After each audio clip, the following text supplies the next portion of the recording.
thanks for joining us on another episode of Get to Know, something special we're doing with our Calvary students.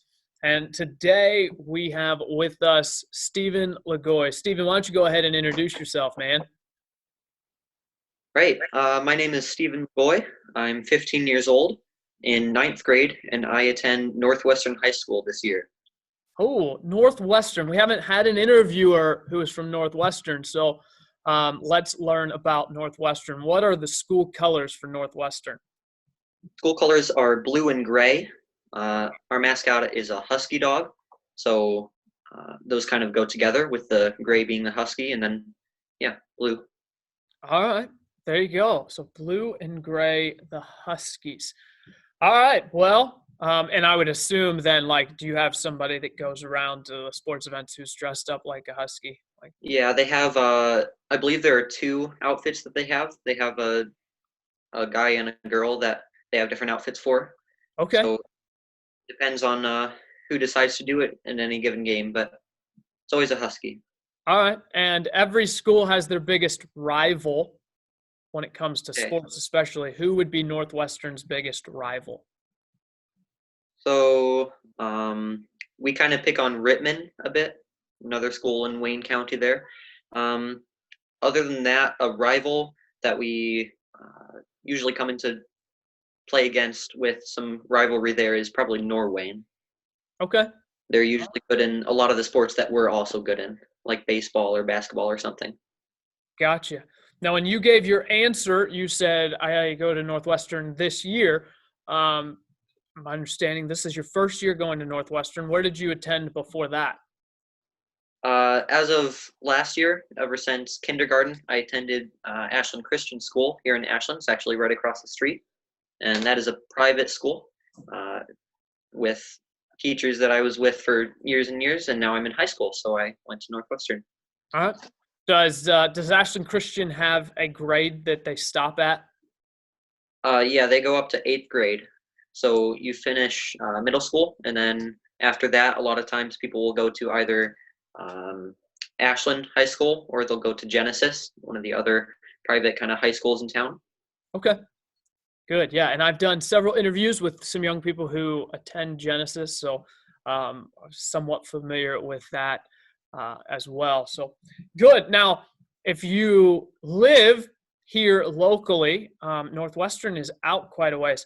How in the world did you land going to Northwestern if you live here in town? So obviously, I've opened enrolled. So we got uh, stuff from my teachers at ACS, and then they accepted me for open enrollment at Northwestern. And the Ashland School District has one border up where it kind of like it touches Northwestern School District, but it's kind of just barely. So we can open enroll there, but it's just a bit out of the way. I went for the STEM and robotics program because that's something I'm interested in, and I thought they had some good things to offer there. So that's why I open enrolled there. Okay. Well, good. Good to know. And just giving some answers, as I'm sure that may have been a question that people may have had. Stephen, how long have you been attending Calvary Baptist Church? Calvary Baptist Church, I've been attending for my whole life, 15 years. However, the youth group, I've been in for a little longer than 3 years now. Okay. So, having been a part of this church your whole life, what is maybe one of your favorite things about our church? About our church, I like all the different ministries that we offer. We have VBS, we have the different children's churches and the youth group. I like the kind of variety of ministries that we do. Yeah. Are you involved in any of those ministries?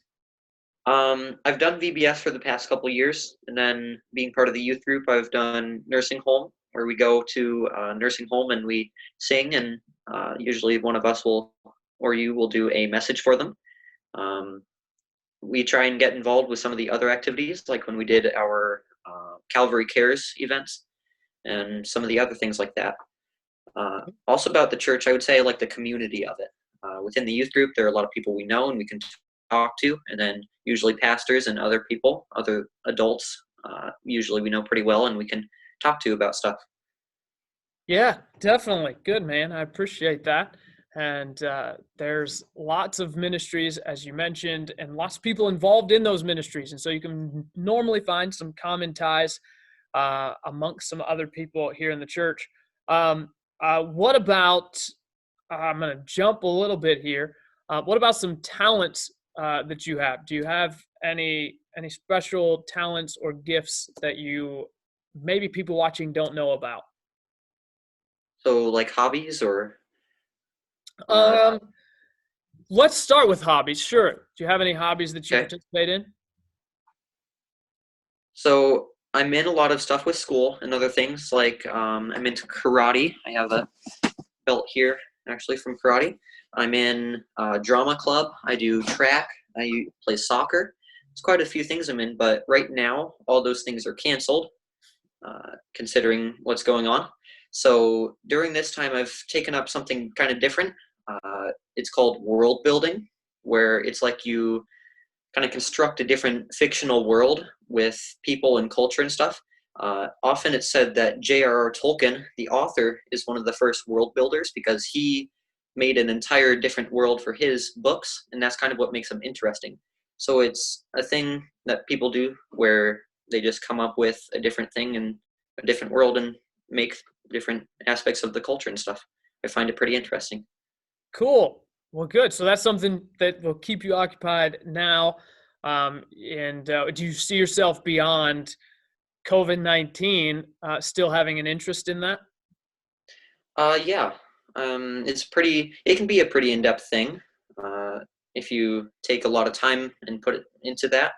But right now, I'm just stuck at home, so I do schoolwork, and then I have to find some other way to occupy the time that I have. So that's what I've taken to doing.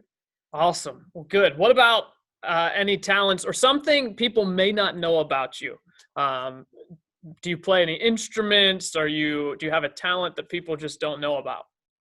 I play the saxophone in the band at school. I was in the marching band and now in orchestra.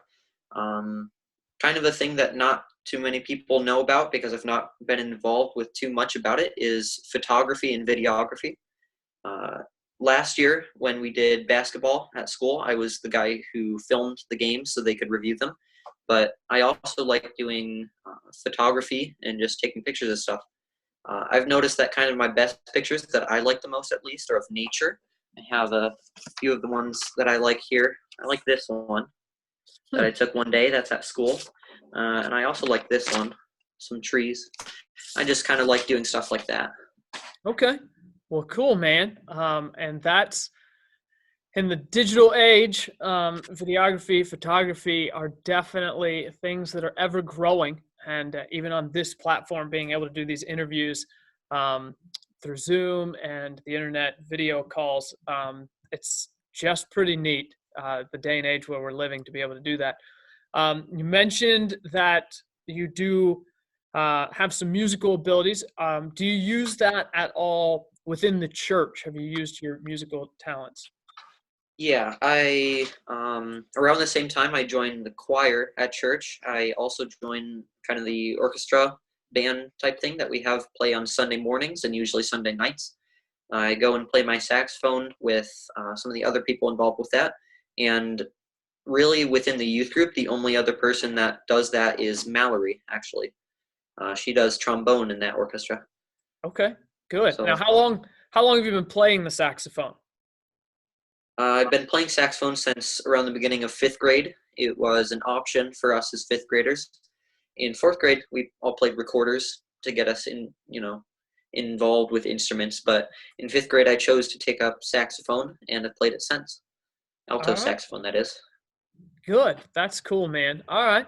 So, yeah, it's different. So those are some of your talents and abilities, and then a lot of hobbies right now, as you already mentioned, are just kind of put on the back burner, and just trying to find some new things and some new opportunities. Um, What about looking to your future? Do you have any idea of what direction you may like to go as far as a career? So the reason I kind of chose Northwestern was STEM and computer science. So I think I want to be involved somewhere in engineering or computer science as a career. I don't know what exactly I want to do for education or exactly what that pertains to doing in the future, but somewhere along that line, I would like to be involved in. Okay. And I'm assuming that that would be probably a pretty extensive higher education as far as college goes. Have you given that Yeah, any thought? it really depends on what you go into, especially with engineering. There's different paths even within that. There's civil engineering and electrical and computer and all sorts of different stuff that you could be in. So really, there's a lot of branches out from there. Okay. And you've mentioned it more than once. I'm familiar with it, having been familiar with Ashland Christian. I would assume most of the young people watching may know it, but you've mentioned the STEM program a couple of times. What does STEM stand for? STEM is science, technology, engineering, and math. Sometimes they add art into that and call it STEAM, but around here we have STEM programs at the different schools where they try and educate students about science and applications to our everyday lives, where we can use science and technology to make a process easier or engineering to make something simpler for everyone. So a Good. lot of schools have recently been pushing for more of a STEM-oriented education. Okay. And now you know if you didn't already. And it is a program, as Stephen mentioned, that a lot of our schools here locally are looking into. Stephen, here's a question that I've not asked really very many people. I'm trying to mix up some of these interviews so that they are not all the same. And sometimes young people are watching the interviews and preparing themselves to answer questions, and I like to throw questions out that have never been answered before. And that is this: if you had to pick one, or maybe two or three, um, who are your heroes in life? Mm. Who are your heroes? Well, um, let's see. There's a I secondary question. So as you think about it, be prepared. There's a secondary question that goes with this. Who are your heroes in life? And then additionally to that, why? Why are those people your heroes? so in fifth grade we did a kind of special project where we picked a person and did a wax museum type thing where we came up with facts about their lives and then told that or kind of displayed it as if it was a wax museum to the rest of the school. And for that, I picked C.S. Lewis, who was an author. He wrote Narnia and several other book series, which I have read. But he was also, at the end of his life, a very kind of devout Christian. He, at the beginning of his life, really wasn't. And then uh, through his life experiences, he came to God more and more. Mhm. And by the end, when he was writing Narnia and a lot of his other more famous books, that was when he was really trying to kind of extend his religion and his livelihood. Yeah, definitely. And I've read much of his writings, familiar with them, definitely. So that's a good choice. And he was really, as you mentioned, towards the end of his life, just trying to spread the gospel, even in a different avenue. And that's pretty neat to pick up those books and to read and to see the contrast, good versus evil, light versus dark, all of those things. Any others that come to mind as far as heroes? Um, I don't know. You gave an answer, and that's what I was looking for. Yeah. Again, it's a new question. Not a whole lot have I been able to ask that question yet. How about transitioning, since we are talking about sharing the gospel, and ultimately within the gospel we know that contains salvation. Um, are you saved? Do you know Christ is your Savior? Yep, I am. All right. So would you expound on when it was that you placed your faith in Christ and what that story looked like in your life, in your own words, whatever those details may be? So I was about 5 or 6 years old, if I remember correctly, and it was one day when I was kind of getting ready for bed, and I was in bed actually and talking with my mom, and I asked her something that led to a discussion about salvation and Jesus and what he had done. So I was asking about that, and my dad came in and we kind of all prayed together. And that was when I really first understood the importance of what Jesus had done and what salvation was. So that's when I consider myself to have been saved. Awesome. So at a young age, here's something, just as I was listening to you speak, my mind is wandering now. I've done several of these interviews, and very common, and it's not with everybody, but a very common theme that I'm hearing is I was getting ready for bed, or it was bedtime, or right before bed. Um, I really don't have an answer to this. I'm thinking this through even as I say it, but listening to you, why do you think that's such a common dynamic at a young age, getting ready for bed? The Lord was working on your heart. And it's not just true for you. There's so many people. And I know that's a hard question. There's no specific answer to that. But why do you think that that's a common tie as I do these interviews?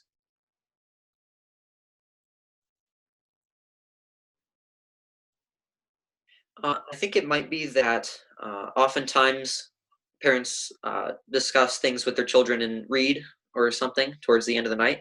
And so that's really when um, kids talk with their parents more about what happened in their day and what they've kind of been thinking about, which I think was the case for me around then. But that might just be why, because as a child, you're thinking about new concepts and absorbing things that you hear, and that's when you're talking with your parents. So I think that might be what's going on there. Yeah, I would agree with you on that. It's interesting. Like I said, just hearing you talk about it, several other interviewers have said the same thing. And I think that that's pretty cool, just to see that dynamic, and shows the importance to what you just said, carrying those pre-bedtime conversations, and especially if at all possible, keeping them around Scripture and the truth of God's Word. Now, having been saved at a young age and having that concept, did you ever go through life, especially in your teen years now, and ever have any doubts regarding your salvation? Um, Almost. There was one time at camp when I was hearing preaching, uh, and the message that night kind of inspired me to think more about my salvation and my personal walk. So that night, while walking back towards the cabin, I remember this. There was no one else around me for whatever reason, not within immediate radius of me, and I kind of was thinking about this, and I guess I would call it almost a rededication, where I decided to further my walk and what I was doing with the Lord. Awesome, man. And that's exciting to hear. And again, I know that that's relatively common. It's saved at a young age. I love the terminology to rededicate. I want to make sure I want to just give my life to God, make sure that that's done in a proper and a good way. That's good. Do you have any, you mentioned camp, do you have any favorite speakers, be it youth speakers or pastors that you have heard? The three men that we had in the meeting the other day, which you haven't seen, if you haven't seen it, you should definitely go watch that. But I like those three men. I've heard most of them speak at camp and at other conventions, and I think that when they preach, it's something they're passionate about and they can explain with their own lives. And I think those are the best sermons, when the pastors explain it from their own lives and it's something that they care about teens or whoever they're preaching to, listening to whatever they have to say. And it's usually from the Lord when that happens. Yeah, completely. And so for those who may not have seen that call, that was Al Stone, Scott Pauley, and Kurt Skelly were on that call. And that's actually here on our YouTube channel. You can search for that and see it. The title for that is Navigate. And I would encourage you, as Stephen did, to check that out. All right, Stephen, normally at this time, I go into a series of favorites. And I've got to ask, and by all means, I'm not trying to offend you, so please don't take offense to this. One of the things that is noticed about Stephen amongst our youth, for those who may not have met him, Stephen likes to wear Crocs. Stephen, do you have one pair of Crocs or multiple pairs of Crocs? Usually, about every year, we get a new pair of Crocs. Like my family goes to an outlet mall somewhere and with a Crocs store, and we'll get new Crocs. something I kind of noticed about the Crocs that I pick out is that in a given year, they represent what my favorite color is. So I notice in older pictures, my favorite color used to be orange, and my Crocs at that time were orange. And even farther past that, it was blue, and my Crocs were blue. So I kind of noticed that. All right. Okay. And now, I mean, it's a big trend again. I mean, Crocs have had their fade back and forth, and Crocs are definitely trending again. So you're in trend, man. You're on point with what's going on. You're in tune. There you go. So now I'll go into favorites. I had to touch base on the Crocs. I just had to do it because I know they're they're your favorite. I'm assuming. Are they your favorite? Like, if you had a shoe to pick, would you pick a Croc? Maybe not in every situation. Maybe tennis shoes or maybe even running shoes that I have, but Crocs are good for when I'm not expecting to do a whole lot of running or having much maneuverability. But they're good all-around shoe, I guess. Like when you don't need to do anything too physically demanding. There you go. They're There it just is. comfortable shoe.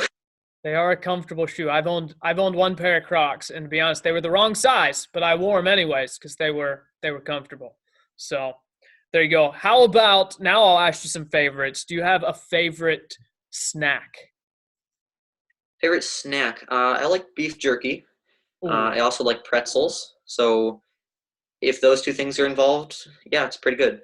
Maybe peanuts as well. okay. Peanuts and various other types of nuts. A specific Protein. flavor of beef jerky, like original? Are we talking teriyaki, peppered? There's so many variations. Yeah. I like original jerky. I also like when they have bacon jerky. And other than just the original, I think my other favorite would be the, what is it? Pepper jerky, something like that. They put black pepper. That's it. Black pepper.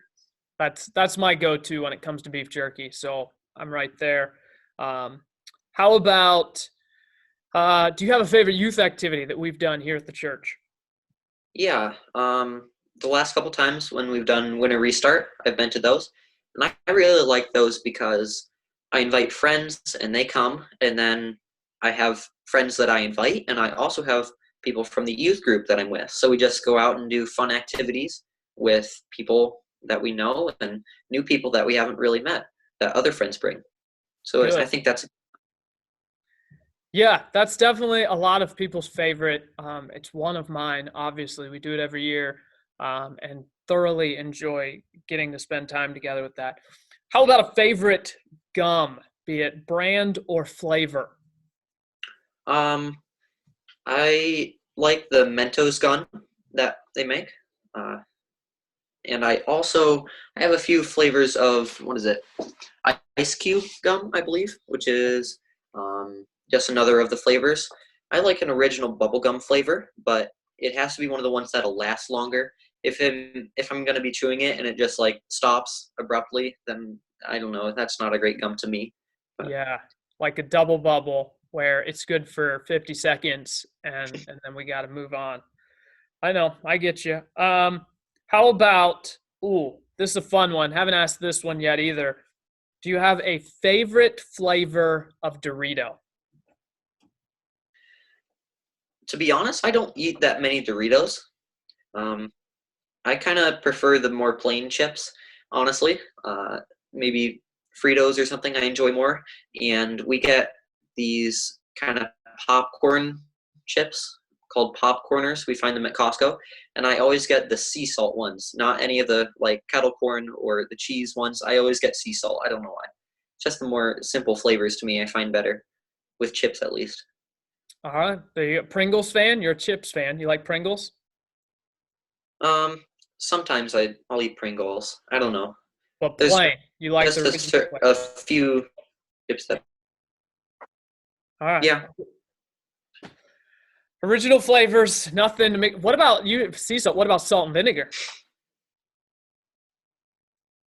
salt and vinegar I'll have every once in a while, but usually that's when I have kind of a more plain meal. I don't know if it's just like I don't know, sandwich or something, and then maybe I'll have some of those. But I really don't like to overload too many flavors into one meal. Kind of keep the palate simple. I don't know All right. how I like things. Simple guy. Not a problem, man. Hey, listen, I appreciate you taking the time to do this interview and people getting to know you a little bit more. Hopefully they found some interesting facts that maybe they did not know before. But as I do with everybody who I've had the opportunity to interview, before I close this out, Stephen, is there any closing thoughts or closing words that you would like to say to those who are watching? So right now, this time is a time when if you're alone, you can think about what you've been concentrating on, refocus yourself, maybe pick up something new. This is just a good time for me, and I think it has been for some other people, to think about what you've been doing and maybe make changes to yourself before all sorts of crazy stuff starts happening again. So that's all that I have. Thank you, man. I appreciate it. And yeah, it is kind of a nice change of pace, I would say, where It you is. can think through some things and recollect yourself. And so I appreciate those words. And again, you've gotten to know Stephen just a little bit better. Stephen, thank you so much for taking the time to do this interview. My hope and my prayer is that it would go beyond just watching this video. If you are a part of Calvary Students, please get to know Stephen a little bit better as we're able to recollect and get together again. So thank you so much for watching me and my leprechaun friend, and we will catch you on the next episode of Get to Know.